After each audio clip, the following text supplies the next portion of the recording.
శ్రీ గురుభ్యో నమ. ఓం శ్రీ వాసుదేవానంద సరస్వతి సద్గురు చరిత్ర 8వ అధ్యాయం. ప్రసాదములో టెంకాయ పెంకు. ఒక సమయమున వాసుదేవ బువ ఒక పెద్ద పాత్రలోని అరటిపండ్ల పాశమును నైవేద్యం పెట్టబోవుచుండ్రి. అప్పుడు ఇందులో టెంకాయ పెంకు ముక్క ఉన్నది, దాన్ని తీసివేసి నైవేద్యం పెట్టుమని దత్తప్రభువు చెప్పెను. పాత్రను పరిశోధించి టెంకాయ పెంకును తీయుడని బువ సమీపమునున్న భక్తజనులకు చెప్పిరి. వారు పాత్రలో వెదికి ఏమీయూ కనిపించనందున ఇందులో ఏమీయూ లేదని తెలిపిరి. కానీ బువ దత్తప్రభువు చెప్పిన దానికి తిరుగులేదు, జాగ్రత్తగా చూడుడని ఆజ్ఞాపించిరి. ఆ పాత్రలోని పాయసమును వేరొక పాత్రలోనికి కొంచెం కొంచెం పోయిచు భక్తులు శోధించగా అప్పుడు టెంకాయ పెంకు బయటపడిను. ఇట్టి విచిత్రములు ఎన్నియో బువా సమక్షమున నిత్యము జరుగుచుండెడివి. గోకర్ణ యాత్ర. బువా తల్లి అయిన రమాబాయి ఒకసారి శివరాత్రికి గోకర్ణం పోవలేయను అనుకునేను. తనకు తోడు రమ్మని కొడుకులను అడిగిను. ఆమెతో పోవటకెవ్వరునూ సమ్మతించలేదు. చివరకు ఆమె బువాను తనకు తోడు రమ్మనెను. దేవుని ఆజ్ఞ లేనిదే మందిరము విడిచిపోవటకు నాకు వీలు లేదని బువా చెప్పిరి. ఇంతమంది కుమారులున్నను చివరకొక్కడైనను తనకు అక్కరకు రాకపోయాను గదా అని కిన్నురాలై ఆమె బాధపడజొచ్చెను. తల్లి విచారమును చూచి ఆమెను సంతోషపెట్టుటకై తాము వెంబడి వచ్చదమని బువా తెలిపిరి. తల్లి సంతోషించి వెంటనే ప్రయాణమునకు కావలసిన వస్తువులను సిద్ధం చేసెను. సావంతవాడి మీదుగా పోవలేయుననుకుని వారు బయలుదేరిరి. దారిలో బువాన్ అకస్మాత్తుగా ఒక పురుగు కుట్టెను. అది సాయంకాలం చీకటిగా ఉండటచే ఏమి కుట్టెనో బువాకు కనిపించలేదు. కాలు జాడించి ఆ విషయం ఎవరికీ చెప్పకుండా బువా ప్రయాణం సాగించి సావంతవాడి చేరిరి. ఉకడవే నిర్మించిన దత్తమందిరంలో వారు మకాం చేసిరి. బువా కాలు వాచెను. విషం ఎక్కి కుట్టిన చోట పోట్లు పెట్టుట ఎక్కువయ్యెను. వెంటనే వారు ఒకడవేను పిలిచి ఒక పాత్రలో పోసి దేవుని తీర్థమును తీసుకుని రమ్మని చెప్పిరి. అతడు తెచ్చిన తీర్థమును కుట్టిన చోట చల్లుకొనసాగిరి. అది చూచి ఏమైనదని ఒకడవే అడుగగా పురుగు కుట్టిన సంగతి చెప్పి బువా సమాధిష్ఠులైరి. సమాధి విడువగనే మరలా కాలిపోటు మొదలుపెట్టెను. బువా పడుచున్న బాధ చూడలేక రాంభావ్ సబ్నీస్ ఒక మంత్రగానిని పిలిపించెను. బువా ఆ మంత్రగానిని చూచి వద్దు పొమ్మనిరి. కానీ అందరూ బలవంతం చేసి బువా కాలికి మందు రాసిరి. వెంటనే బాధ అతిశయించి బువా గిలగలా కొట్టుకొనసాగిరి. బువా పడుచున్న బాధ చూడలేక తల్లి మనస్సు విచారించెను. తనకు తోడుగా బయలుదేరి వచ్చుట వల్లనే కుమారునికి ఇంతటి బాధ వచ్చినది. ఇప్పుడిక శివరాత్రికి ఎట్లునూ గోకర్ణం పోవటకు వీలు పడదని ఆమె నిశ్చయించి చేయున్నది లేక బువాతో మాన్గావ్ తిరిగి వచ్చెను. ఆనాటి రాత్రి స్వప్నంలో దత్తప్రభువు బువా కాలును వత్తి ఆ కాలిలో దిగబడిన కీటకపు ముళ్ళును తీసివేచెను.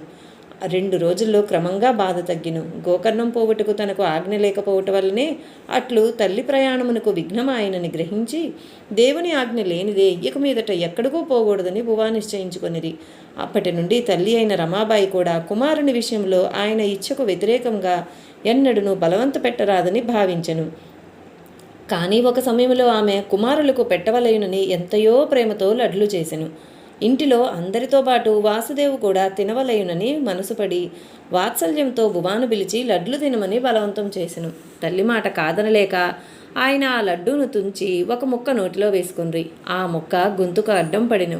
బువా ఉక్కిరి బిక్కిరి అయ్యెను. తల్లి గాబరాపడి దత్తప్రభువునకు మొక్కి వేడుకొనెను. ఇక మీదట బువాను ఏ విషయంలోనూ ఒత్తిడి చేసి ఆజ్ఞాపించనని దేవుని ముందు ప్రమాణం చేసెను. మరుక్షణమే బువా గొంతుకగా అడ్డం పడిన మొక్క మెల్లిగా కిందకు జారెను. బువా బాధ నివారణ అయ్యెను. నిత్వైర వృత్తి. అహింసా ప్రతిష్టాయాం తత్సన్నిధౌ వైరత్యాగః అను ప్రమాణమును అనుసరించి మానగావులోని దత్తమందిరము నిర్ద్వైరమై ఒక మహర్షి ఆశ్రమము వలె విరాజిల్లుచుండెను. ఆ మందిర స్థానము సమస్త ప్రాణులకు ఆత్మీయతాభావం కలిగించెడిది. బువా భోజనము చేయుటకు కూర్చుండగానే ఎక్కడి నుండియో ఎలుకలు వచ్చి ఆయన వేసడి అన్నమును తినుచుండెడివి. పరులెవరైనను కనిపించినచో అవి పారిపోయేడివి. ఆ రీతిగానే ఒక నాగసర్పము కూడా 2 మాసముల కాలం ఆ మందిరంలో ఉండెను. అందరికీ కనిపించినట్లు నిర్భయంగా అది మందిరం నలువైపులా తిరిగేడిది. ఎవరినీ బాధించేది కాదు. తన 7-8 మూరల తోకను చుట్టుకొని దేవుని మందిరము గడప మీద తలపెట్టుకొని శయనించేడిది. కొన్నాళ్లకు దానిని చూసి భయపడిన కొందరు దానిని చంపవలయును అనుకుంది. కానీ అది వారికి చిక్కక తప్పించుకొని అరణ్యంలోనికి పోయిను. సర్పం మందిరంలో యథేచ్ఛగా తిరుగుచున్న సమయంలో నిర్భయులై ప్రశాంత చిత్తులై బువా మందిరంలో తన యథాస్థానంలోనే శయనించెడివారు. తపస్సు. పెద్ద పులి. మాన్గావ్లో దత్తమందిరం ప్రక్కనే ఒక గుట్ట ఉండెను. దాని మధ్యలో ఒక గుహ కలదు. అప్పుడప్పుడు బువా ఆ గుహలో కూర్చుండి ధ్యానం చేసుకొనుచుండిరి. ఒకసారి ఆయన గుహలో కూర్చుండి తపస్సు చేసుకొంచుండగా ఒక పెద్ద పులి వచ్చి గుహ ముఖద్వారమునకు ఎదురుగా కూర్చుండెను. దానిని చూచి బువా భయపడిరి. ఆయనకి ఏమి చేయవలనో తోచలేదు. అచ్చట నుండి కాలు కదపలేకపోయిరి. కొంతకాలం అట్లుండి ఆ పెద్ద పులి గుర్రు గుర్రుమని వెడలిపోయిను. బువా మందిరమునకు తిరిగి వచ్చిరి. ఇటుపైన మందిరము విడిచి గుహలోనికి పోవద్దు అని బువాకు దృష్టాంతమయ్యెను. ఆనాటి నుండి బువా గుహ దగ్గరకు పోవుట మానుకొనిరి. అట్లే ఒకనాటి రాత్రి ఒక దేవతా సర్పం మందిరంలోనికి వచ్చి దైవదర్శనం చేసుకుని మరలిపోవుచుండగా బువా ఆజ్ఞాపించగా జనులు దీపము చూపి దానిని బహుదూరం సాగనంపిరి. అభిఘరించని నైవేద్యం. ఒక ఉత్సవ సమయంలో అభిఘరించకుండా నైవేద్యం పెట్టుచుండగా వీపు మీద ఎవరో కొట్టినట్లయి బువా అదిరిపడిను. అంతలో థుప్ థుప్ నెయ్యి నెయ్యి అని వినిపించెను. వెంటనే బువాకు విషయం బోధపడి నెయ్యి వేసి నైవేద్యం సమర్పించరి. దేవుని నిత్య పూజాక్రమమునకు ఏ కొంచెం లోపం వచ్చినను అది దైవమునకెంత మాత్రం సమ్మతం కానేరదు. అభిఘరించని అన్నం నైవేద్యమునకు పనికిరాదని భగవంతుని సూచన. తనను గాఢంగా విశ్వసించి సర్వస్య శరణాగతి చేసిన భక్తుడు తెలియక చేసిన ఏ లోపమైనను భగవంతుడు క్షమించగలడు. అటుపైని లోపము జరగకుండా నివారించగలడు. పొడి అటుకులు. ఒక దీపావళి పర్వదినమున నైవేద్య సమయంలో భక్తులెల్లరూ పెరుగుతో కలిపిన అటుకులు తెచ్చి సమర్పించుచుండిరి. బువా తల్లి అయిన రమాబాయి ఆ పెరుగు కలిపిన అటుకులపై ఎవరో తెచ్చి ఇచ్చిన పొడి అటుకులు పొరబాటున పోసెను. నాకు తింటుకు పొడి అటుకులు పెట్టెదవా అని భగవంతుడు బువాను ప్రశ్నించెను. పాత్రను పరిశీలించి చూడగా కొన్ని పొడి అటుకులు కనిపించెను. ఎవరో తెచ్చిచ్చిన పొడి అటుకులను తీసుకుని చూడకుండా రమాబాయి పెరుగు కలిపిన అటుకులున్న పాత్రలో పోసిన దోష ఫలితంగా ఆమె కంఠం వాచెను. చేసిన తప్పుకు క్షమించమని లెంపలు వేసుకుని ఆమె భగవంతుని ప్రార్థించెను. పుల్ల కంద. ఒకసారి ఎవరో ఒక పెద్ద పుల్ల కందగడ్డను తెచ్చి నైవేద్యం పెట్టుడని బువాకిచ్చిరి. ఆయన దానిని వండి నైవేద్యం పెట్టెను. భోజన సమయంలో అందరికీ ఆ కూర వడ్డించిరి. ఆ కూర తినిన వారల గొంతుకలలో దురద పుట్టెను. వండినది దురదకందయని తెలియవచ్చినను అది దైవప్రసాదమైనందున బువ సంతుష్టిగా భుజించిరి. దాని ఫలితంగా ఆయన గొంతు వాచెను. ఎంత బాధ కలిగినను ఆ బాధనంతయు ఆయన సహించెను. అది ఆయన సమత్వభావము. సాధువులతో వైరము. మాన్గావ్లో బువా కీర్తి విస్తరించుచున్నందుకు కొందరు ఈర్ష్యాద్వేషములకు లోనై సహించలేక వేరువేరు మందిరములు నిర్మించుకుని పులిని చూచి నక్కవాతలు పెట్టుకున్న చందమున బువా మాదిరిగా చేయవలేనని భజనలు పూజలు మొదలుపెట్టిరి. కానీ వారిలో మచ్చునకైనను దయ, క్షమ, శాంతి, దైవ విశ్వాసము మొదలైన సత్వలక్షణములు ఏవియూ లేనందున ఆ మందిరములు చాలా కాలం నిలవలేకపోయెను. ఆ మందిరములు కట్టించిన వారిలో కొందరిపై రాజద్రోహ నేరం మోపబడి కఠిన శిక్షలు విధించబడిను. కొంతమందికి పిచ్చి ఎక్కెను. ఆ మందిరములన్నీ పాడుబడెను. సాధుపురుషులతో వైరం పెట్టుకున్నవారు దైవానుగ్రహమునకెంత మాత్రమూ ఏనాటికినీ పాత్రులు కారు. తగ్గిన సందడి. మందిర నిర్వహణాధికారుల్లో చాలామందికి బువావలే తమకు కూడా కీర్తి ప్రతిష్టలు లభించవలెనని ఆశించుచుండిరి. కానీ బువా ఎన్నడనూ కీర్తి ప్రతిష్టలను ఇచ్చగించెడివారు కాదు. దత్తప్రభువు తనకు తానై వచ్చి నివసించియున్న కారణమున మందిరములో జరిగేడు ఉత్సవములు క్రమక్రమముగా వైభవోపేతముగా ప్రవర్ధమానమగుచుండెను. రమారమి 10,000 మంది జనులు ఉత్సవమునకు సమయములందు గుమిగూడుచుండిరి. జనసమ్మర్ధనచే తమ నిత్యకర్మానుష్ఠానమునకు విఘ్నం వాటిల్లుచుండుట చూచి జనసమ్మర్ధం తగ్గించమని బువా దత్తప్రభువుని వేడుకొనెను. అప్పుడు 2 సంవత్సరముల ఆగుము, నీ కోరిక నెరవేరగలదని దత్తప్రభువు చెప్పెను. ఆయన చెప్పిన ప్రకారం 2 సంవత్సరములలో మంత్రించినట్లు జనుల సందడి తగ్గిపోయెను. కుష్ఠువ్యాధి పీడితుడు. ఒకప్పుడు కుష్ఠువ్యాధి పీడితుడైన వ్యక్తి మాన్గావ్ వచ్చి బువాను ఆశ్రయించెను. బువా వానికి కొన్ని ఉపాయములను చెప్పిరి. బువా చెప్పినట్లు ఆ వ్యక్తి మందిరమునకు ప్రదక్షిణలు చేయుచు దేవాలయ ప్రాంగణము జిమ్మి నీళ్లు జల్లి సేవలు చేయుచుండెను. కొన్ని రోజులకు అతని వ్యాధి నయమయ్యెను. కొంతకాలం గడిచెను. ఆ వ్యక్తికి నరసోబావాడి పోవలయునను కోరిక కలిగి తన కోరికను బువాకు చెప్పెను. దేవుని ఆజ్ఞ లేక ఇక్కడి నుండి నీవెక్కడకునూ పోకూడదని బువా పలికిరి. కానీ అతనికి నరసోబావాడి పోవలయునన్న ఇచ్ఛ నశించలేదు. ఆనాటి రాత్రి అతడు నిద్రపోవుచుండగా ఎలుకలు అతని శరీరమంతయు కొరికి గాయపరచెను. తెల్లవారగానే అతడు బువా దగ్గరకు పోయిను. బువా అతని శరీరంపై మంత్రజలమును చల్లిరి. అతని బాధ తగ్గి క్రమముగా గాయములన్నీ మానెను. ఒకరోజు ఎవరితోడనూ చెప్పకుండా ఆ వ్యక్తి నరసోబావాడికి పోయిను. నరసోబావాడి పొలిమేరలో అతడు కాలు పెట్టినంతనే యథాప్రకారం కుష్ఠరోగం అతని శరీరమున వ్యాపించెను. దత్తమహారాజు ఈ కుష్ఠరోగిని లోపలకు రానీక వెళ్ళగొట్టుడని అర్చకులను ఆజ్ఞాపించెను. ఆ ఆజ్ఞానుసారం అర్చకులు నరసోబావాడిలో అతనిని ఉండనీయక వెడలగొట్టిరి. చేయున్నది లేక అతడు తిరిగి మాన్గావ్ వచ్చెను. దత్తప్రభువు ఆజ్ఞాపించుటచే అతన్ని అక్కడ కూడా ఉండనీయక మందిరం వెలుపలకు కంపివేసిరి. ఉభయభ్రష్టుడై ఆ వ్యక్తి స్వగ్రామము చేరి వ్యాధిగ్రస్తుడై బాధపడి మరణించెను.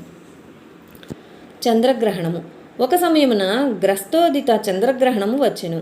ఆ గ్రహణం కనబడదని కొన్ని పంచాంగములందు వ్రాసిరి. కావున గ్రహణ విషయమును అంతగా ఎవరునూ పట్టించుకొనలేదు. బువా నిత్యానుష్ఠానం చేసుకుని భిక్షకు పోదలచెను. అంతలో దత్తప్రభువు, ఈనాడు చంద్రగ్రహణం గోచరించును, భిక్షకు పోరాదు, నైవేద్యం పెట్టరాదని చెప్పెను. అందువలన బువా భిక్షకు పోవుట మానుకొనిరి. బువాను చూచి కొందరు భిక్షకు పోలేదేమి అని ప్రశ్నించగా, ఈరోజు చంద్రగ్రహణమని మానితినని బువా చెప్పిరి. గ్రహణం మనకు కనిపించనప్పుడు ఈ నిషేధం దేనికని వారు తిరిగి ప్రశ్నించిరి. గ్రహణం మనకు కనిపించదని పంచాంగములలో పొరపాటును వ్రాసిరి. గ్రహణం మనకు తప్పక కనిపించునని బువా పలికిరి. ఆ మాటలు విశ్వసించక, పంచాంగకర్తలందరికన్నను మిన్నగా తెలిసినట్లు గొప్ప సిద్ధాంతి వలె నీవు మాట్లాడుచున్నావే అని కొందరు విద్వాంసులు బువాను ఎగతాళి చేసిరి. ఆ మాటలకు బువా చిరునవ్వు నవ్వి మిన్నకుండిరి. ఆనాటి రాత్రి గ్రహణం కనిపించెను. బువాను పరిహాసం చేసిన వారికి తమ అజ్ఞానం తెలిసివచ్చి బువా కడుకుపోయి క్షమించుడని ప్రాధేయపడిరి. భావిడేకర్. సామంతవాడిలో భావిడేకర్ అనువాడొకడుండెను. అతడు పరమనాస్తికుడు. దేవుడు దయ్యములన్న అతనికి నమ్మకం లేదు. ఆయనకు ఒక కుమారుడుండెను. అతనికి వివాహమైన వెంటనే ఒక పిశాచం ఆయన భార్యను పట్టుకొనెను. ఆమె స్మృతి తప్పి క్రిందపడెను. పిశాచావిష్ఠుడైన అణవకర్ ఆ పిల్లను చూచి మాన్గావ్ తీసుకొని పోండని చెప్పెను. ఆయన చెప్పిన ప్రకారం భావిడేకర్ తన కోడల్ని తీసుకుని మాన్గావు పోయెను. బువా అంగారమిచ్చి అనగా భస్మం దత్త జయంతికి తిరిగి తీసుకొని రండని చెప్పిరి. బువా చెప్పిన విధంగా భావిడేకర్ ఆ పిల్లను దత్త జయంతికి మాన్గావ్ తీసుకొని పోలేదు. ఆ పిల్ల స్మృతి తప్పి పూర్వం మాదిరిగా మూర్చబోయెను. కొంతసేపటికి తెలియవచ్చి నోటికొచ్చినట్లు వదరుట ప్రారంభించెను. డాక్టర్ను పిలిచిరి. డాక్టర్ వచ్చిన తోడనే అతన్ని చూచి ఆ పిల్ల అమాంతం అతని మీద పడి గొంతు పట్టుకుని, ఎవడవురా నీవు, నీవెంత, నీ సత్తా ఎంత, నాకు ఔషధం ఇచ్చినంతటి మొనగాడివైనావా అని గోల చేసెను. చేయునది లేక డాక్టర్ వెడలిపోయిను. అప్పుడు లోకులు, నీవు దయ్యాలు భూతాలు నమ్మిడివాడవు కావు, కనుకనే నీ ఇంటిలోనికి దయ్యం ప్రవేశించినదని భావిడేకర్తో అనిరి. అప్పుడు భావిడేకర్ నైవేద్యమునకై చక్కెర పంచ 5 రూపాయలు ఒక సేవకునికిచ్చి వానిని బువా కొసగి తననెప్పుడు రమ్మన్నదరో కనుగొని రమ్మని మాన్గావు పంపెను. నాకు లంచాలతో పని లేదు అని బువా ఆ వస్తువులను తిరస్కరించిరి. నౌకరును పంపివేసిరి. చేయున్నది లేక చివరకు భావిడేకర్ తన కోడల్ని తీసుకుని మాన్గావు వచ్చెను. అతనిని చూచి బువా, నీవు భూతాలను పిశాచాలను నమ్మని వాడవు కదా, నా దగ్గరికి ఎందుకు వచ్చితివి? సరే, కొంచెం ఆగము, పల్లకీ సేవ అయిన తర్వాత అణవకరకు పట్టిన పిశాచమే నీకు కర్తవ్యం బోధించగలదని చెప్పిరి. ఆ రాత్రి అణవకర్కు చెప్పుటకు వీలు పడలేదు. మరునాడు ఉదయమున అణవకర్ భావిడేకర్ను చూచి, నీవు నర్సోబావాడికి పోయి ఒక అశ్వత్థ వృక్షం చుట్టూను గద్దె నిర్మించి సహస్ర బ్రాహ్మణ భోజనం పెట్టించుము అని ఉపాయం చెప్పెను. ఆ మాట విని, అంత ఖర్చు పెట్టుటకు నాకు శక్తి లేదని భావిడేకర్ పలుకగా, బువా విని కనీసం 100 మంది బ్రాహ్మణులకైనను అన్నదానం చేయమని ఆదేశించిరి. బువా చెప్పిన విధంగా భావిడేకర్ బ్రాహ్మణ సమారాధన నర్సోబావాడిలో చేసెను. తత్ఫలితంగా ఆయన కోడలు పిశాచ బాధ నుండి విముక్తురాలయ్యను. నారోపంత్ మోకాలి నెప్పి. ఒకసారి నారోపంత్ ఒకడవేకు మోకాలు వాచి బాధ సహించలేకపోవుచుండెను. అప్పుడు బువా అతన్ని చూచి, దత్త విగ్రహం కాలికి నీవెప్పుడైనను ఏమైనా బాధ కలిగించితివా? బాగా జ్ఞాపకం తెచ్చుకొని చెప్పుమని అడిగిరి. నారోపంత్ కొంచెం సేపు ఆలోచించి జ్ఞాపకం తెచ్చుకొని, అవును, స్నానం చేయించుచున్నప్పుడు విగ్రహము కాలు గంగాళమునకు తగిలిందని తన తప్పు ఒప్పుకొనెను. దేవుని విగ్రహమునకు ఆపాదమస్తకం నెయ్యి రాచి వేడి నీళ్లతో స్నానం చేయించుమని బువా ఆదేశించిరి. నారోపంత్ ఆ ప్రకారం చేసినంతనే మోకాలు నొప్పి మాయమయ్యను. వేద పండితుడు. వేదాంగ శాస్త్ర నిష్ణాతుడైన బ్రాహ్మణుడొకడు ఊరూరు తిరిగి పండితులనందరినీ జయించి జయపత్రికలంది విజయగర్వాతిశయంతో మాన్గావు వచ్చెను. ఆ విషయం తెలిసి బ్రాహ్మణులందరూ ఆ రాత్రి దేవాలయంలో సమావేశమై బువా సమక్షంలో సమాలోచన చేసిరి. మరునాడు సమస్త వైదిక బ్రాహ్మణ పరిషత్తు పక్షమున కొంత వేదాంత భాగమును బువా బోధించిరి. బువా పాండిత్యం చూచి ఆ వేద పండితుడు ఆశ్చర్యం చెంది తన అహంకారమును క్షమించుడని ప్రార్థించి బువాకు సాష్టాంగ నమస్కారం చేసి వెడలిపోయిను. దత్తప్రభువు పరీక్ష. వేదాధ్యయనమునర్చు బ్రాహ్మణుడు పరమ పవిత్రుడై ఉండవలెననియు నాటకములకు జాతరలకు విద్యార్థులు పోరాదనియు బువా ఉద్దేశం. కానీ కొందరు విద్యార్థులు రాత్రి సమయములలో దొంగచాటుగా నాటకములు చూచుటకు పోయి తిరిగి వచ్చి ఉదయం స్నానం చేసి ఎంతో బుద్ధిమంతుల వలె అధ్యయనమునకు వచ్చేవారు.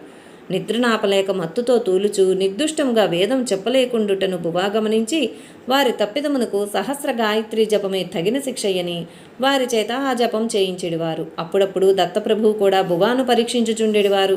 ఒకప్పుడు బువా ధ్యాన సమాధిలో నుండగా ఒక దృష్టాంతం అయ్యను. ఒకడెవడో పల్లకీ తెచ్చెను. ఈ లోకంలో నీవు చేయు పనులైనవి ఈ పల్లకీలో కూర్చుండుమని అతడు చెప్పెను. బువా పల్లకీలో కూర్చుండెను. అంతలో ఆయన ధ్యానం చెదిరి కన్నులు తెరిచెను.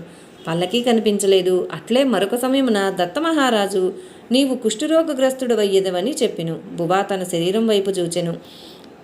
అది కుష్ఠరోగంతో కూడి ఉన్నట్లు కనిపించెను. ఒక చేయి ఒక కాలు పక్షవాతం వచ్చినట్లు చచ్చుబడి కదుల్చుటకు వీలు లేకుండా పోయిను. అట్లు జరుగుటకు తన ప్రారబ్ధ భోగమే కారణమని గ్రహించి నిశ్చలంగా ఉండెను. 3-4 దినములు గడిచెను. ఆయన శరీరమునకు గల కుష్ఠవ్యాధి మాయమయ్యెను. అప్పుడు బువ దత్తప్రభువును ప్రార్థించి ఇట్లెందుకైనదని ప్రశ్నించిరి. నీ నిశ్చయ బుద్ధికి ఇది పరీక్షయని దత్తప్రభువు సమాధానం ఒసగెను. దేవగణము మాన్గావ్లోని దేవస్థానమును గూర్చి చెప్పునప్పుడు అది ఒక మహామహిమాన్వితమైన స్థానమని బువా చెప్పుచుండెడివారు. నరసోబావాడి మందిరంలో వలె మాన్గావ్ మందిరంలో యోగిని పరివార దేవతలు లేరు. ఒక్క గణములు మాత్రమే ఉండిను. అందువలన భక్తుల మనోరథములన్నీ నరసోబావాడిలో వలె మాన్గావ్లో పూర్తిగా నెరవేరుచుండెడివి. దేవగణములు మాన్గావ్ మందిరములో గల కలవనుటకు నిదర్శనముగా ఒక విచిత్రము జరిగిను. ఒక సమయమున ఒక స్త్రీ దేవుని ముందు ఎవరో పెట్టిన 4 గణాలు దొంగిలించెను. వెంటనే దేవగణములు ఆమెను పట్టుకుని మానసికంగా హింసించుట మొదలుపెట్టెను. ఆ చిత్రహింసలకు ఆమె తట్టుకొనలేక మందిరమునకు వచ్చి తన తప్పిదమును అంగీకరించి క్షమించమని దేవుని ప్రార్థించి ఆ డబ్బు తాను తీసిన చోటనే ఉంచెను. సన్మాన తిరస్కారము మాన సన్మానములనెప్పుడునూ బువ లెక్కించెడివారు కాదు, అనిశ్చితతో ఉండేడివారు. ఒకసారి సావంతవాడిలో ఒకడవే నిర్మించిన దత్తమందిరమునకు బువ వచ్చిరను వార్త వినగానే రాజదంపతులు ఆయనను వైభవోపేతముగా తమ అంతఃపురమునకు ఆహ్వానించి తీసుకొని పోయి ఘనముగా సన్మానించవలయునని అభిలషించిరి. కానీ ఆ వార్త తెలియగానే ఊరి వెలుపల నన్ను కలుసుకొనుడని రాజుగారికి తెలియజేయడని ఒకడవేతో పలికి బువ వెంటనే సావంతవాడి వీడిరి. ఓం నమో గురుదేవ దత్తాయ. ఓం శాంతి శాంతి శాంతి. 8వ అధ్యాయం సంపూర్ణం. ఓం శ్రీ వాసుదేవానంద సరస్వతి సద్గురు చరిత్ర. 9వ అధ్యాయం అన్నపూర్ణాబాయి ప్రయాణం. ఓం శ్రీ దత్తాత్రేయాయ నమః. ఓం శ్రీ వాసుదేవానంద సరస్వతి సద్గురువే నమః. బువా ఇంటి పరిస్థితులు పూర్వం ఎట్లుండెనో వెనుక అధ్యాయములలో కొంత గ్రహించితిమి. అత్తాకోడండ్రికి ఎప్పుడునూ సరిపడేది కాదు. ఇంటిలో చూచిన దరిద్రదేవత తాండవించుచుండెను. అన్నవస్త్రాలకు ఇంటిల్లి పాదిపడుచున్న కష్టమును చూచి నానా కోనేకర్ చాలా బాధపడుచుండెను. ఇంటిలో చెలరేగుచున్న పోరు చూడలేక అన్నపూర్ణాబాయిని ఆ ఇంటి నుండి ఎటులైనను తప్పించి అంబోలి అను గ్రామంలో ఇచల్ కరంజకర్ అను వారి ఇంటిలో వంట చేయుటకు పంపించిన బాగుండునని అతడు నిశ్చయించెను. తన భర్త కీర్తి ప్రతిష్టలు గలవాడైనను తల్లి మీద గల ప్రేమాతిశయమున తనను లక్ష్య పెట్టకుండుట చేతనే తనకింత కష్టం కలుగుచున్నదనియు ఇల్లు వదిలి కొంతకాలం దూరంగా ఉండుటకు ఒకందుకు మంచిదేయననియు ఈ కారణం చేతనైనను 4 రోజుల పాటు అత్తగారి పోరుకు దూరంగా ఉండవచ్చుననియు అన్నపూర్ణాబాయి భావించి అంబోలి గ్రామం పోవుటకు నిశ్చయించి కోణేకర్ ఇంటికి వెళ్ళెను. మరునాడు ఉదయమున ప్రయాణం నిశ్చయమయ్యెను.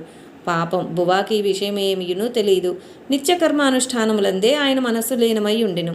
తన కోడలు ఇంటి నుండి వెడలిపోయిన వెంటనే రమాబాయికి లోకాపవాద భీతి కలిగి ఒక వ్యక్తిని పిలిచి ఈ విషయం బువా చెవిలో వేయమని చెప్పెను. ఆ రోజు శనివారం రాత్రి పల్లకీ సేవ అయిన తర్వాత బువా ఒకచోట ఏకాంతంగా కూర్చుండి ఉండగా ఆ వ్యక్తి పోయి తల్లి చెప్పమన్న విషయం ఆయనతో చెప్పెను. బువా అంతయు విని నిర్వికారులై తనకు తానే ఆమె ఇల్లు విడిచి అట్లు పోవుట యోగ్యమేనా అని ప్రశ్నించెను. ఆ వ్యక్తి కాదనెను. అటులైన ఆమె ఇల్లు విడిచిపోకుండునట్లు చేయమని భగవంతుని ప్రార్థించమని ఆ వ్యక్తితో బువా చెప్పెను. ఆ వ్యక్తి బువా చెప్పిన విధంగా దత్తప్రభువుని ప్రార్థించి వెడలిపోయిను.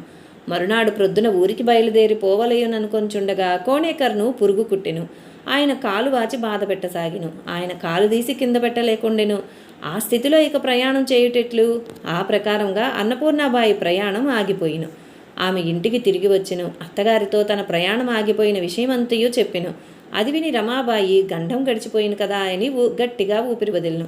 త్రికరణ శుద్ధిగా తనను కొలుచు భక్తునకు ఇట్టి కష్టం కలగకుండా భగవంతుడు పూర్తి రక్షణ కల్పించగలడని ఈ విషయం మనకు రుజువు చేయుచున్నది. రాణివారి పిశాచబాధ నివృత్తి. మాన్గావ్లో బీదవారు ధనికులను తారతమ్య భేదం లేకుండా జనులందరూ సమానమైన భక్తి శ్రద్ధలతో సేవలు చేసి కృతార్థులై వెడలిపోవుచుండెడి వారు. సావంతవాడి సంస్థానమునకు చెందిన రాణివారికి ఒకసారి పిశాచ బాధ కలిగిను. వంట బ్రాహ్మణునకు ఇవ్వవలసిన జీతం ఇవ్వక ఆమె దగ్గరనే ఉండిపోవుట జరిగిను. ఆ పైకం తీసుకొనకయే ఆ బ్రాహ్మణుడు అకస్మాత్తుగా మరణించి పిశాచమయ్యను. తనకు ధనము నొసగని కారణమున అతడు రాణివారిని పట్టి పీడింపజొచ్చెను. ఆ బాధా నివృత్తికై రాణివారు మాన్గావు వచ్చి బువా చెప్పిన ప్రకారం దేవుని సేవించుచుండెను. నిరభిమానంతో ఒక దాసీదాని వలె మందిరమునకు సంబంధించిన పనులనన్నింటినీ ఆమె సంతోషంతో చేయుచుండెను. రాత్రివేళ హారతి సమయంలో పిశాచం ఆమె శరీరంపైకి వచ్చుచుండెడిది. ఆమె కూడా ఇతరుల వల్లనే స్తంభమును కౌగిలించుకుని ఒడలు తెలియక గోల చేసేడిది. ఒకనాడు బువ ఒక బ్రాహ్మణునిచే మహారుద్రాభిషేకములు, గురుచరిత్ర పారాయణ సప్తాహములు చేయించుము, పిశాచ బాధ తొలగిపోగలదని రాజావారికి చెప్పిరి. రాజావారు కూడా బువా అనిన మిక్కిలి భక్తి శ్రద్ధలు కలిగి ఉండి వీలైనప్పుడెల్లను బువా దర్శనార్థం వచ్చుచుండేవారు. ఆయన బువా చెప్పిన ప్రకారం అత్యంత భక్తితో విధిపూర్వకంగా చేసినందున రాణివారు పిశాచ బాధ నుండి విముక్తురాలయ్యను. సామంత్ వృత్తాంతము. సావంతవాడిలో సాడెగాంకర్ అనునతడు మాన్గావ్ నందలి దత్తమందిర నిర్మాణమునకు కొంత ధన సహాయం చేసెను. ఆయనకు బువా ఎనున మిక్కిలి ఆదరాభిమానములుండెను. ఆయన దగ్గర సామంత్ అను నౌకరు ఉండెను. ఆ నౌకరు తరచుగా కడుపు నొప్పితో బాధపడుచుండెను. అందువలన పాడెగాంకర్ దత్త మహారాజును సేవించుచుండుమని అతన్ని మాన్గావ్లో నుంచెను. బువా అతనితో నిత్యము దత్తనామస్మరణము, మందిర ప్రదక్షిణం చేయుమని చెప్పిరి. వారు చెప్పిన ప్రకారం అతడు భక్తిభావముతో సేవలు చేయుచుండెను. కొన్నాళ్లకు అతని కడుపు నొప్పి తగ్గిపోయిను. మాన్గావు దత్తమందిరంలో సేజారతి అయిన తర్వాత ఎవరునూ ఆ మందిరంలో ఉండరాదను నియమం కలదు. ఒకనాటి రాత్రి ఆ నియమమునకు విరుద్ధంగా సామంత్ దత్తమందిరంలో శయనించెను. అతనికి తెలియకుండా నిద్ర ముంచుకొని వచ్చెను. అతనికి ఒక స్వప్నం వచ్చెను. ఆ స్వప్నంలో నీ యజమాని మరణించెను, త్వరగా బయలుదేరి వెళ్ళుమని ఎవరో చెప్పిరి. మరునాడు సామంత్ ఆ విషయం బువాతో చెప్పెను. అది దేవుడు చెప్పిన మాట కాదు, దయ్యం చెప్పింది. దేవుని ఆజ్ఞ లేనిదే నీవి గడప దాటరాదని బువా చెప్పిరి. ఆ మాటలు అతనికి నచ్చలేదు. సావంతవాడికి పోవాలని తహతహ పుట్టెను. మందిరంలో నిలవలేక బయలుదేరి యజమాని ఇంటికి పోయిను. ఇంటిలో కులాసాగా తిరుగుచున్న పాడెగాంకర్ను చూడగానే అతనికి ఆశ్చర్యం వేసెను. ఎందులకు వచ్చితివని యజమాని అడగగా అతడు జరిగిన విషయమంతయు చెప్పెను. అప్పుడు యజమాని అతనిపై కోపించి తిరిగి మాన్గావ్ పంపెను. కానీ దారిలో పిశాచం అతనికి ఎదురుపడి అతన్ని పట్టుకొని అది వరకు కంటే మిక్కుటంగా బాధ పెట్టి చంపెను. స్వప్న విషయంలోని సత్యమును బోధించుటకు దైవబలం గల సత్పురుషులే సమర్థులు. వారు బోధించిన విషయం విశ్వసించి వారు చెప్పినట్లు నడుచుకుని వారికి సర్వశుభములు కలుగును. అంతేకాని సంశయాత్ములై వారి ఆజ్ఞను ఉల్లంఘించి స్వబుద్ధితో ప్రవర్తించినచో అది క్షేమకరం కానే రాదు. అజరేకర్ మారుతి బువ. మాన్గావ్ దత్తమందిరం దగ్గరయున్న గుట్ట మీద ఒక ఊటబావి ఉండెను. అది పూడుకుపోయిను. ఆ బావిలో పూడుక తీయగానే ఊటల నుండి నీరు జలజలా పారసాగిను. అది చూచి జనులు పట్టరాని సంతోషంతో పాతాళగంగ పొంగినది, పాతాళగంగ పొంగినది అని అరుచుచూ పరవళ్లు తొక్కసాగిరి. ఆ వార్త విని ఊరి వారందరూ తీర్థమాడుటకు గుంపులు గుంపులుగా వచ్చుచుండిరి. తీర్థమాడుటకు వచ్చిన జనులకు సంకల్పములు చెప్పి బ్రాహ్మణులు రోజుకు 30-40 రూప్యములు సంపాదించుకొంచుండిరి. బ్రాహ్మణుల అన్యాయ సంపాదన విషయం బువాకు తెలిసెను. ఆయన బ్రాహ్మణులను పిలిపించి ద్రవ్య సంపాదనకై దొంగవేషములు వేయరాదని ఆజ్ఞాపించి అట్లు చేయకుండా కట్టుదిట్టములు చేసిరి. ఆ గుట్ట మీద అజరేకర్ అను భక్తుడొకడు మారుతి విగ్రహమును స్థాపించెను. ఆయన కనోజీ బ్రాహ్మణుడు, ఆజానుబాహుడు. ఆయన తన ఉపాసనా బలం చేత మారుతిని ప్రసన్నం చేసుకొనెను. ఆయన నోటి నుండి వెలువడిన ప్రతి మాట యథార్థమయ్యేది. ఆయనకు బువాపై అంతులేని ప్రేమయుండెను. ఆవేశం వచ్చినప్పుడు ఆయన నూనెలో సింధూరం కలిపి తాగి 10 మూరల దూరం వరకు కుప్పించి దుమికెడివాడు. ఒక చెట్టుపై నుండి మరి ఒక చెట్టు మీదకు కోతివలే దుముకుచుండేవాడు. ఆయనను అజరేకర్ మారుతి బువా అని లోకులు వ్యవహరించేవారు. ఆయన మాన్గావ్లో దత్తమందిరం దగ్గర ద్రోణగిరిని ఎత్తుకొని వచ్చుచున్న మారుతి విగ్రహమును స్థాపించెను. అతడు తరచుగా బువా దగ్గరకు వచ్చుచుండెను. అంత్యదశలో అతడు నరసోబావాడిలో నివసించి అక్కడనే దివంగతుడయ్యెను. మౌనిస్వామి వర్షం కురిపించుట. ఒకసారి బువా నరసోబావాడికి పోయినప్పుడు ఒక విచిత్రం జరిగిను. ఆ ప్రాంతంలో వానలు పడనందున జనులు దత్తపాదుకలకు సంతత జలధారానుష్ఠానం ప్రారంభించిరి. దానితో పాటు నామసప్తాహం కూడా మిద్దె మీద చేయుచుండిరి. ఆ సప్తాహం జరుగుచోట మౌనీస్వామి కూర్చుండి ఉండిరి. అప్పుడు ఆయన యొద్దకు కొంతమంది పిల్లలు పోయి, బాల్యచాపల్యంతో స్వామీజీ దేవుడిచ్చట సప్తాహంలో కూర్చుండి ఉండగా అచ్చట అభిషేకం ఎవరికి చేయుచున్నారు? 2 చోట్ల దేవుడు కూర్చుండి ఉండునా అని అడిగిరి. ఆ మాటలు వినుచుటతోడనే మౌనిస్వామి ఒక నిమిషం ధ్యాన స్థితులై కళ్ళు తెరిచి పిల్లల వైపు తిరిగి, అవును, మీరు చెప్పిన మాట నిజమే, కానీ ప్రారంభించిన అనుష్ఠానమును మధ్యలో ఆపరాదు కదా. మీకు తెలిసినంత కూడా వారికి తెలియకపోయింది. ఇక్కడ దేవుడు సప్తాహంలో కూర్చుండి ఉండగా అభిషేకమని అక్కడ ఆయన ప్రాణం దీయుచున్నారు కనుక వర్షం ఇక కురవనే కురవదు అని కోపించి పలికెను. స్వామివాణి దేవుని వాణి అని నమ్మిన జనులెల్లరూ హతాశులై బువా దగ్గరకు పోయి జరిగినదంతయు చెప్పిరి. మౌనిస్వామి ప్రార్థించనిదే వర్షం కురియదు కనుక మీరొక పని చేయుడు, ఆయనకు పిల్లలన్న ప్రాణం, మీరు మీ పిల్లలతో ఆయన దగ్గరకు పోయి వానలు కురియనిచో ఈ పిల్లలను మేము పోషించలేము, పోషణ బాధ్యత మీకే అప్పగించవలసి వచ్చునని చెప్పుడు అని బువ ఉపాయం చెప్పిరి. వారందరితో కలిసి బువ మౌనిస్వామి కడకేగిరి. స్వామి, మీ ఆజ్ఞ లేకుండా వీరు అభిషేకం మొదలుపెట్టి మహాదోషం చేసిరి, కానీ దానిని మధ్యలో ఆపరాదు. కనీసం ఈ బాలగోపాలుల కోసమైనను వానలు కురియుటకు మీరు ప్రార్థించవలయునని బువ మౌనిస్వామితో ప్రార్థనాపూర్వకంగా పలికిరి. అందులకు మౌనిస్వామి సమ్మతించి లేచి క్రిందకు దిగివచ్చెను. దత్తపాదుకుల దగ్గరకు పోయి, దేవా, ఈ పిల్లలకు వాన కావలయునట, మీరు వేగిరమే పంపించండి అని ప్రార్థించెను. అంతలో ఆకాశమున మబ్బులు దట్టంగా కమ్ముకొని కటిక చీకట్లు కమ్మి ఉరుములతో మెరుపులతో కుంభవృష్టి కురిసెను. అందరూ సంతోషించిరి. దీపావళి విందు. ఒక గురుద్వాదశి ఉత్సవ సమయంలో వచ్చిన జనుల్లో కొందరిని దీపావళి ఉత్సవం కొరకు బువా ఆపిరి. ఆ విధంగా బువాచే ఆపబడిన వారిలో సావంతవాడికి చెందిన భాగవత్ అను ఒక హరిదాసు ఉండెను. ఇంటి దగ్గరైనచో పండుగ నాడు మృష్టాన్న భోజనం లభించేటిది. అనవసరంగా ఇక్కడ చిక్కుకొని పండుగ భోజనమునకు దూరమైతినని దీపావళి రోజున ఆయనకు విచారం కలిగెను. ఆ రోజు ఉదయము దత్తప్రభువు నేడు పంచభక్ష పరమాణములతో పసందైన విందు తయారు చేయించమని బువాన ఆజ్ఞాపించెను. బువా ఆ ప్రకారంగా చేయుటకు సంసిద్ధులై మాన్గావ్లోని ఒక పౌరాణికుని భోజనమునకు రమ్మని పిలువనంపిరి. మందిరంలోని భోజనం ఏమి భోజనం? పాయసమా, పిండి వంటలా? ఇంటిలోనైనా సంతుష్టిగా భోజనం చేయవచ్చునని ఆ పౌరాణికుడు తలచి పరాన్నము తిననను మిషతో రాలేనని కబురంపెను. అందరూ చేయించేడు విందు కన్నా ఆ రోజు బువా చేసిన విందు మహోత్కృష్టంగా ఉండెను. ఇంత రుచికరమైన వంటకములను నా జన్మలో నేనెప్పుడూ తిని ఉండలేదు. అవి పదార్థములు కావు, అమృతమని భాగవత్ ఊరిలో కనిపించిన వారికెల్లరూ చెప్పెను. ఇది విని అందరూ వెదగుపడిరి.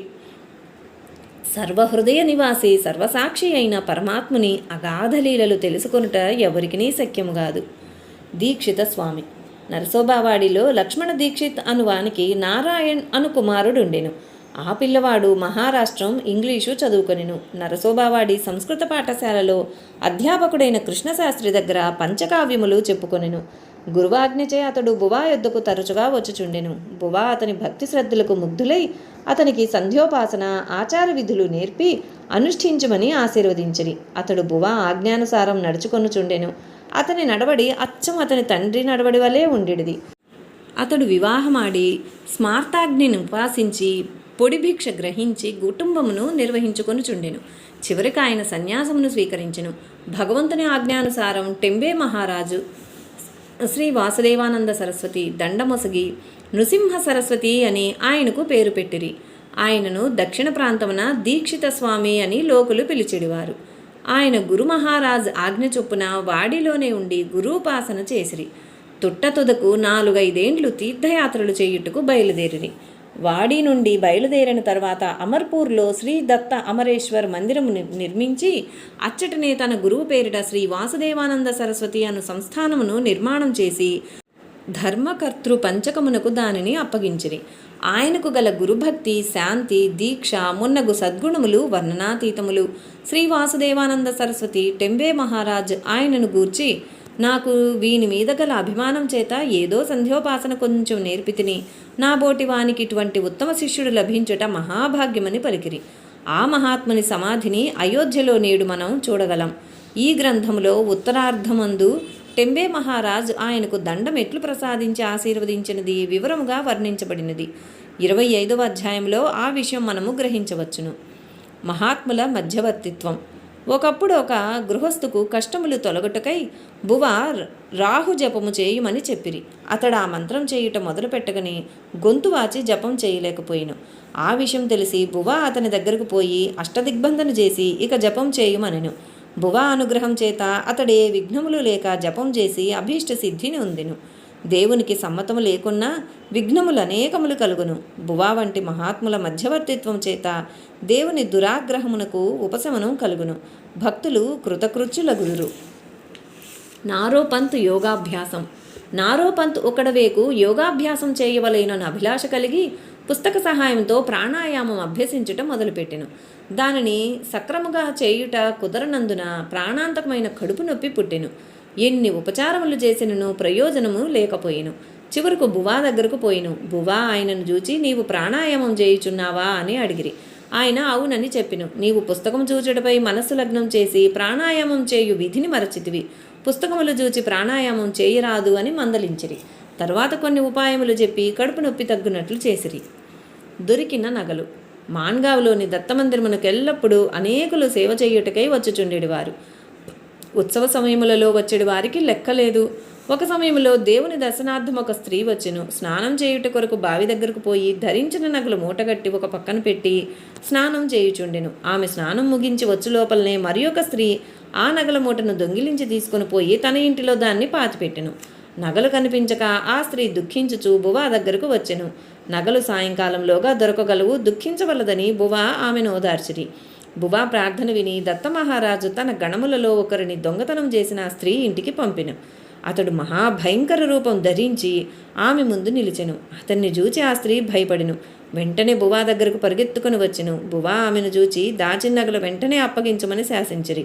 తక్షణమే ఆమె ఇంటికి పరిగెత్తి నగల మూట తీసుకుని వచ్చి బువా పాదముల దగ్గర పెట్టి నా అపరాధం మన్నించమని వేడుకొనెను. బువా ఆమెపై దయ చూపిరి. ఆమె భయము తొలగిపోయిను. బువా ఆ స్త్రీ నగల ఆ స్త్రీకి అప్పగించిరి. వేగులే కొడుకు. ఒక గ్రామంలో వేగులే అను బ్రాహ్మణుడుండెను. ఆయనకు ఒక కొడుకు గలడు. ఆ పిల్లవానికి 15 ఏండ్ల వయసులో నోట మాట పడిపోయిను. అన్నం తినటం మానెను. కుమారుని రోగ నివారణకై 4-5 సంవత్సరములు వేగులే ప్రయత్నించి విఫలుడై నిరాశ చెంది తన కుమారుని తీసుకుని మాన్గావ్ వచ్చెను. తన కుమారుని పరిస్థితినంతయు బువాకు విన్నవించెను.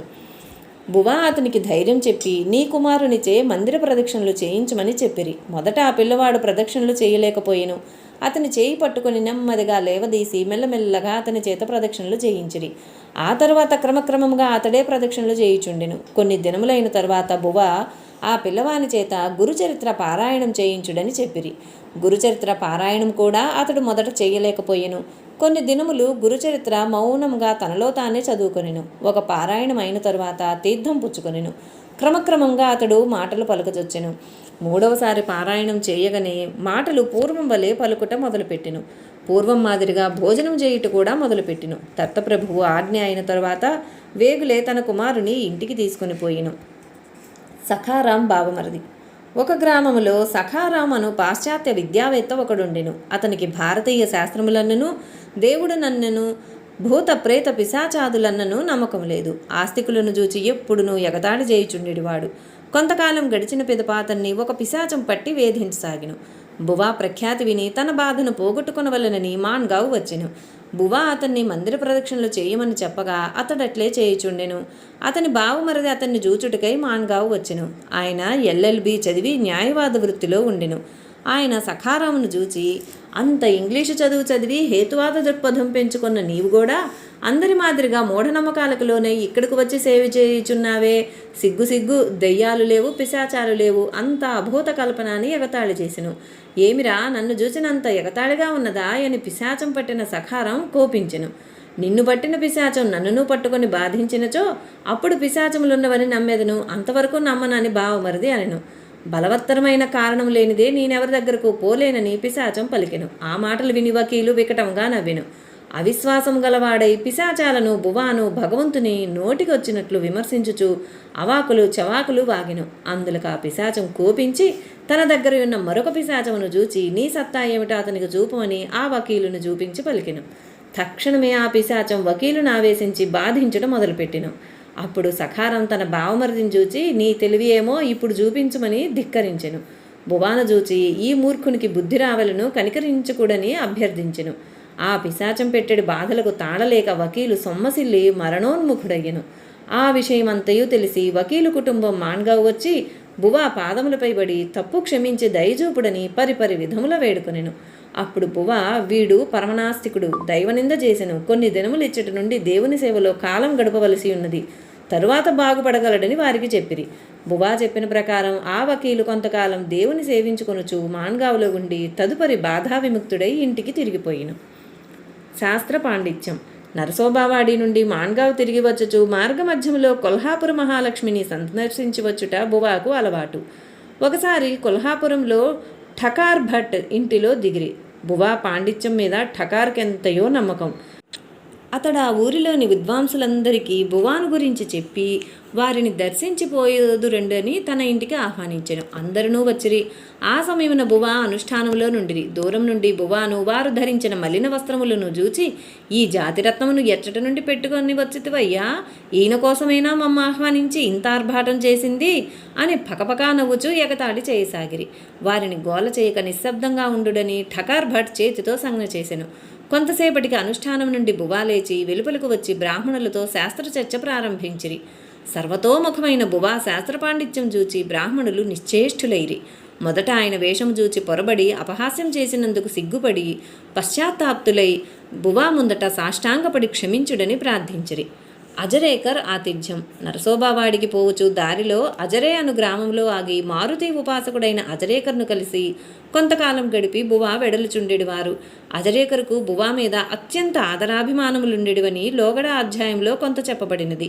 అజరేకర్ కనోజీ బ్రాహ్మణుడొకటచే తాను వండిన పదార్థములు బువా స్వీకరించరని అతడు వేరు బ్రాహ్మణుల చేత తడియలు అనగా పిండి వడియములు అప్పడములు చేయించి పెట్టెడివారు. బువా సంతోషముతో ఆయన వసగు ఆతిథ్యమును స్వీకరించుచు 1-2 రోజులు అచ్చట గడిపి వెడులుచుండిరి. ఓం నమో గురుదేవ దత్తాయ. ఓం శాంతి శాంతి శాంతి. 9వ అధ్యాయం సంపూర్ణం.